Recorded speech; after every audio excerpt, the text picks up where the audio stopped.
अस्सलाम वालेकुम, मैं हूं हुरैन फातिमा और आप देख रहे हैं हिमायती न्यूज़ HD चैनल। नजर डालते हैं आज की अहम खबरों पर। रोजनामा हमायती न्यूज़ रिपोर्ट। अहमदीन हमायती वडेरा मोहम्मद सदीक हमायती के बेटे और भांजे को तरावी में कुरान सुनाने और ख़त्म कुरान की सादत हासिल। मारूफ समाजी शख्सियत वडेरा मोहम्मद सदीक हमायती उर्फ भाईजान के साहिबजादे हाफिज़ अली अहमद और भांजे रज़ा अली ने हर साल की तरह इस साल भी माह रमज़ान मुबारक में नमाज़ तरावी के दौरान कुरान पाक सुनाने पर बरकत ख़त्म कुरान की सादत हासिल कर ली। इस मौके पर अहले खाना अजीज़ो कारब इलाका मकीनों ने खुशी और फ़ख्र का इजहार किया। दोनों बच्चों के लिए नेक तमन्नाओं का इजहार किया। अहले खाना का कहना था कि कम उम्री में कुरान पाक से ऐसी मजबूत वाबस्तगी अल्लाह ताला का खास फजल और इनाम है। हाफिज़ अली अहमद और रज़ा अली की इस कामयाबी पे ख़ानदान के अफराद ने अल्लाह ताला का शुक्र अदा किया और दुआ की कि वो दोनों हमेशा कुरान पाक के सच्चे खादिम बन के दीन इस्लाम की खिदमत करते रहें। कुरान मजीद में अल्लाह ताला का इरशाद है, बेशक ये कुरान इस रास्ते की तरफ रहनुमाई करता है जो सबसे सीधा है।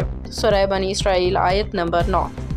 इसी तरह नबी करीम सल्लल्लाहु अलैहि वसल्लम ने फरमाया, तुम में से बेहतर वो है जो कुरान सीखे और दूसरों को सिखाए। सही बुखारी। आखिर में अहले इलाका दोस्त अहबाब ने दुआ की अल्लाह ताला हाफिज़ अली अहमद और रज़ा अली को कुरान पाक की सच्चा खादम बनाए, उनकी ज़िंदगियों को कुरान के नूर से मुनव्वर रखे, उन्हें दीन और दुनिया में मज़ीद कामयाबियाँ अता फरमाए।